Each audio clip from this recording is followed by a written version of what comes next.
Hello dear students, welcome back to the another session of history. Today we are on chapter number 4, what books and burials tells us.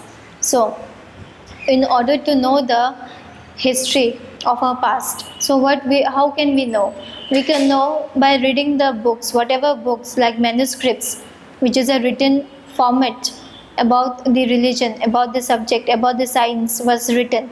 So if we read those books, we can easily find out about the past. Then burials. When the people dies, when they are buried inside the land, or when they are covered with the stone, because we know that there is a special stone made in the Harappan civilization. When people died, they are buried under the stones along with some animals. So we can also find out what is the secret behind their burials. Now, we have also many languages. We know that the oldest language is Sanskrit and also Tamil. So these are the two oldest language. And the people in the ancient time, they used to write the manuscripts about the religion, about the science, the subject, about their discoveries in the Sanskrit language. So let us see what are the languages which we speak nowadays as our mother tongue, how these languages are known to us. Mary in the library. As the bell rang, the teacher asked the students to follow him because they were going to the library for the first time. When Mary stepped inside, she found that the library was much larger than their classroom, and there were so many shelves, all full of books. In one corner was a cupboard filled with large old volumes. Seeing her trying to open the cupboard, the teacher said, "That cupboard has very special books on different religion." So did you know that we have a set of the Vedas? What are Vedas? Mary wondered. Let us find out. So what are Vedas? One of the oldest books in the world. You may have heard about the Vedas. These are 4 of them. The Rig Veda, the Sam Veda, Yajurva Veda and Atharva Veda. The oldest Veda is the Rig Veda, composed about 3500 years ago. The Rig Veda includes more than 1,000 hymns called Sukta or well said. These hymns are in praise of various gods and goddesses. 3 gods are specially important: Agni, the god of fire; Indra, a warrior god; and Soma, a plant from which a special drink was prepared. So the oldest Veda is the Rig Veda, and all the hymns of gods and goddesses were written in this Rig Veda. There are 3 gods, that is Agni, the god of fire; Indra, a warrior god; and Soma, a plant from which a special drink was prepared. These hymns were composed by sages. Sages means rishis. So who used to perform these hymns, the songs? It used to, not the songs but the mantras. It used to perform by the rishis. Priests taught students to recite and memorize each syllable, word and sentence beat by beat with great care. Most of the hymns were composed, taught and learnt by man. Hymns were our songs are mantras, and all these are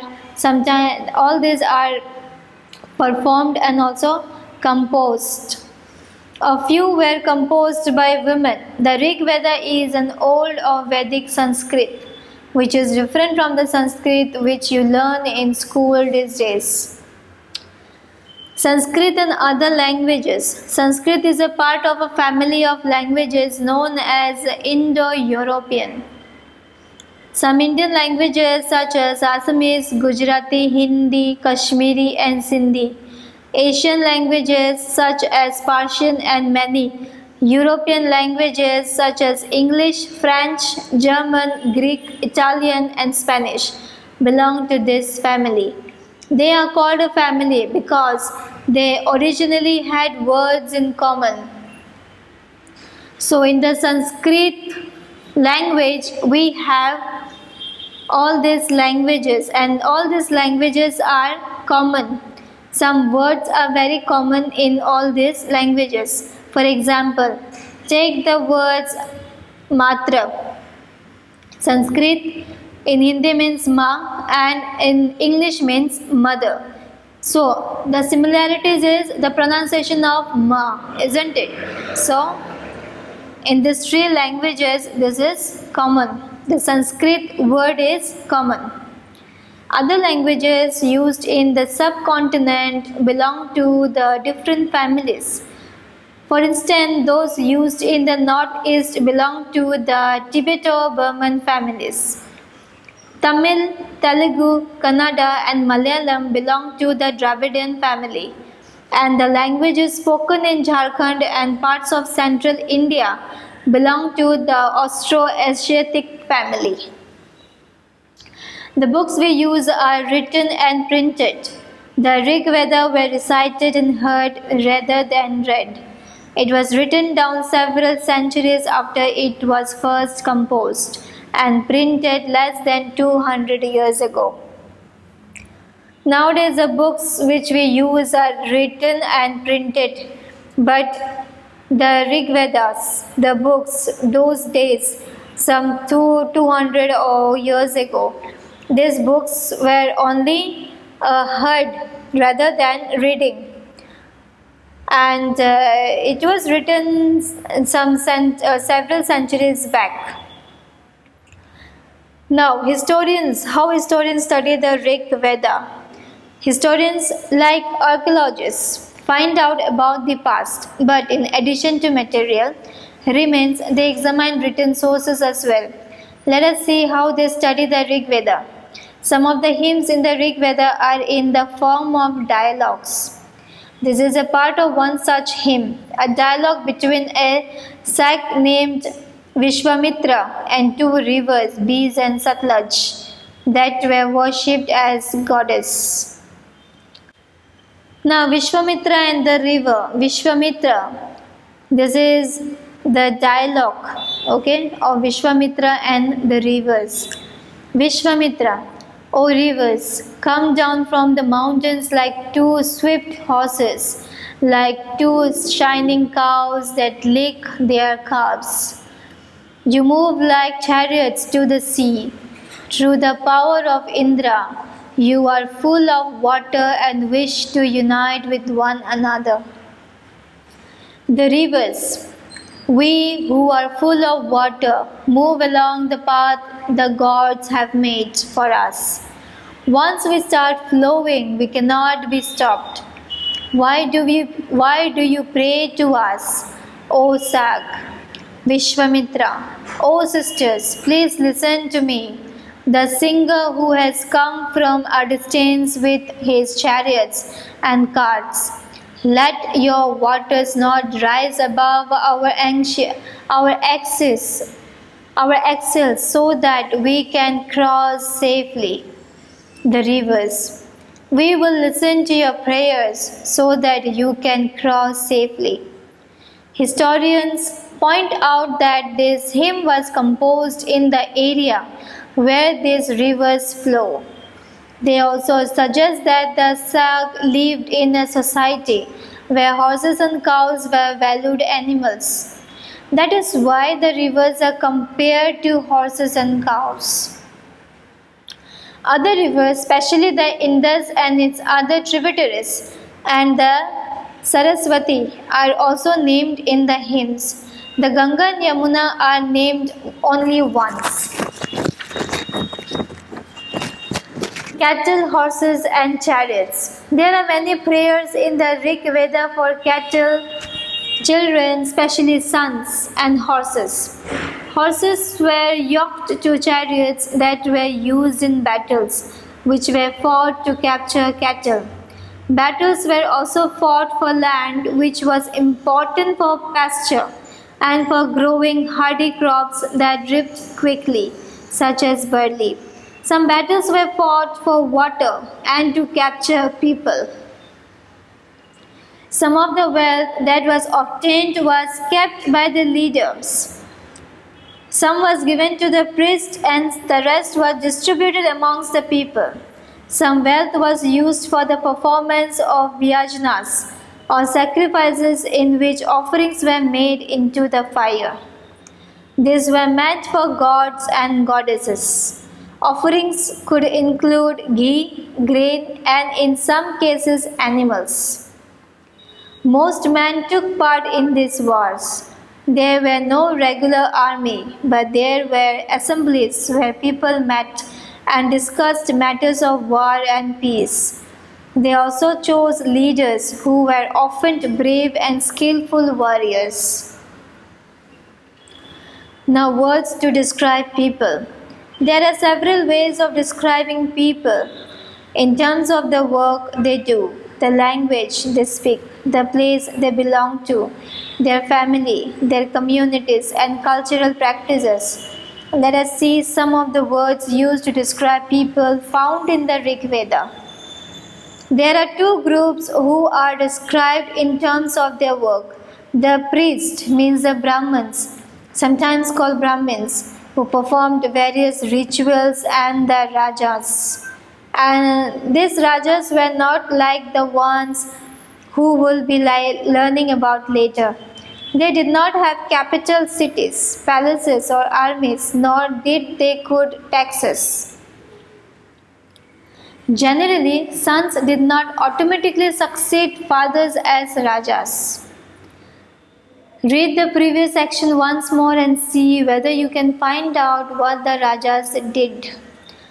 Two words were used to describe the people or the community as a whole. One was the word jana, which we still use in Hindi and other languages. The other was vish. The word vishya comes from wish. You will learn more about this in chapter 5. Several vish or jana are mentioned by name.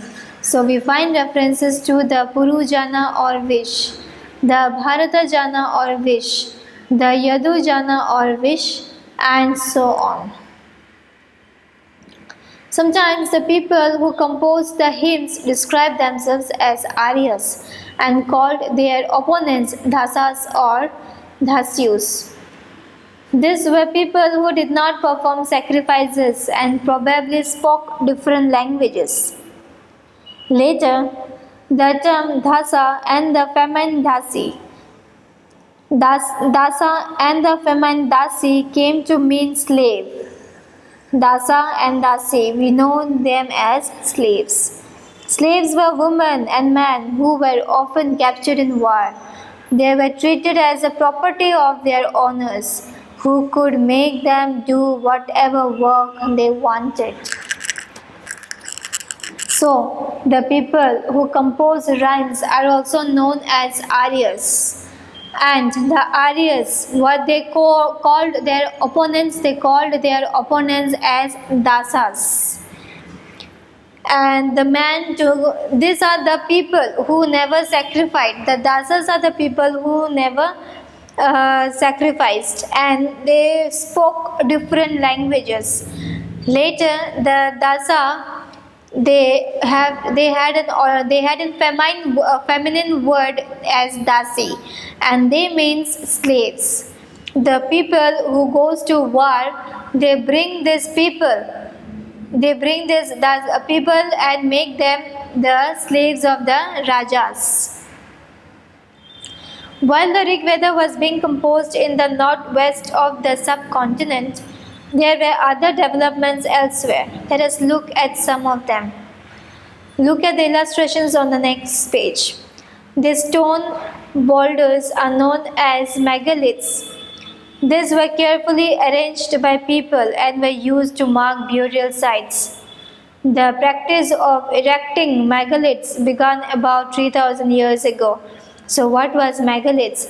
Megaliths were stone boulders which were used for burials, for the dead people, for burying for the used for the dead people, and was prevalent during the Deccan South India, in the northeast and Kashmir.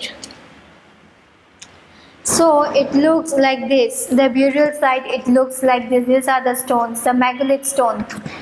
Some important megalith sites are shown on map 2, page number 13 on the previous chapter. While some megaliths can be seen on the surface, other megalithic burials are often underground. Sometimes archaeologists find a circle of stone boulders or a single large stone standing on the ground. These are the only indications that there are burials beneath. There were several things that people did to make megaliths. We have made a list here. Try and arrange them in the correct order. Digging pits in the earth, transporting stones, breaking boulders, placing stones in position, finding suitable stones, shaping stones, burying the dead. All these burials have some common features. Generally, the dead were buried with distinctive pots, which are called black and red ware. Also found are tools and weapons of iron and sometimes skeletons of horses, horse equipments and ornaments of stone and gold. Finding out about social differences. Archaeologists think that objects found with a skeleton probably belong to the dead person. Sometimes more objects are found in one grave than in another. Here, one skeleton was buried with 33 gold beads, 2 stone beads, 4 copper bangles, and 1 conch shell. Other skeletons have only a few pots. This finding suggests that there were some differences in status amongst the people who were buried. Some were rich, others poor, some chiefs, others followers. Were some burial spots meant for certain families? Sometimes megaliths contain more than one skeleton. This indicates that people perhaps belonging to the same family were buried in the same place, though not at the same time. The bodies of those who died later were brought into the grave through the potholes. Stone circles or boulders placed on the surface probably served as signposts to find the burial site, so that people could return to the same place whenever they wanted to. A special barrier at Inamgaon. It is a site on the river God, a tributary of the Bhima. It was occupied between 3600 and 2700 years ago. Here, adults were generally buried in the ground, laid out straight with the head towards the north. Sometimes burials were within the houses. Vessels that probably contained food and water were placed with the dead. So still now we follow this ritual. We offer food and water. Okay. One man was found buried in a large 4-legged clay jar in the courtyard of a 5-roomed houses in the center of the settlement. These houses also had granary. The body was placed in a cross-legged position. Now, occupations at Inamgaon. Archaeologists have found seed of wheat, barley, rice, pulses, millets, peas, and sesame. Bones of number of animals, many bearing cut marks that show that may have been used as food, have also been found. These include cattle, buffalo, goat, sheep, dog, horse, ass, pigs, sambar, spotted deer, black buck, antelope, hare, and mongoose, besides birds, crocodile, turtle, crab, and fish. There is evidence that fruits such as bear, amla, jamun, dates, and variety of berries were collected. So these are the occupations which was done by the ancient people in the Inamgaon. So next time we will meet with the next topic. Till then everybody, thank you so much.